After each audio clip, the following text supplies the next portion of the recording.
Welcome to the 5-Minute Story Hour. My name is Michael Zedek, and I love stories.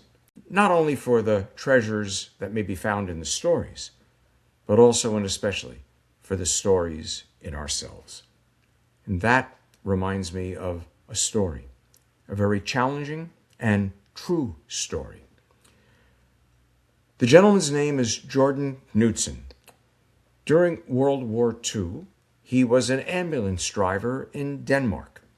You may know that the Danish underground sprang into action when they learned that the SS Gestapo was going to deport the Jews of Denmark. Knutson was an ambulance driver, which is an incredibly valuable thing to have in a totalitarian system. You put the siren on, you may be able to get through some checkpoints. So, member of the underground, learning the date that they're going to deport the Jews, they spring into action. Knutson was ready to go, but he had a problem. He realized he didn't know anyone who was Jewish. 4 million Danes plus or minus, only 8,000 Jews in the country. Not everybody knew someone who was Jewish. So what to do? He could have said, okay, I can't do anything. No need to risk my life. Instead, he did something that some of us who are old enough will remember. You could do this. He went to a phone book. There used to be such a thing, I promise you.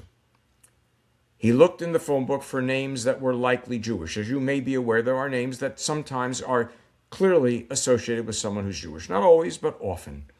He went to their homes. If they were Jewish and if they were home, he put them in the ambulance and got them to the boats that got them to neutral Sweden, where they succeeded in surviving the war. After the war, sociologists were excited to do research on these extraordinary acts of heroism, altruism.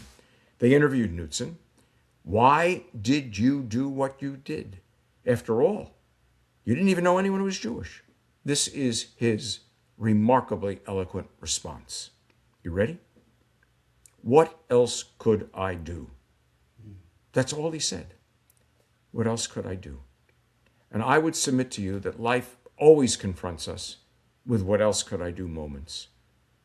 I would hope that it finds us on the side that affirms caring and life, and not on the side that says to be indifferent and apathetic to those in need. Because there's always a need for us to act. And I hope we will take that invitation for the what else could I moments that we face over and over again. So that's our story for this 5 minutes.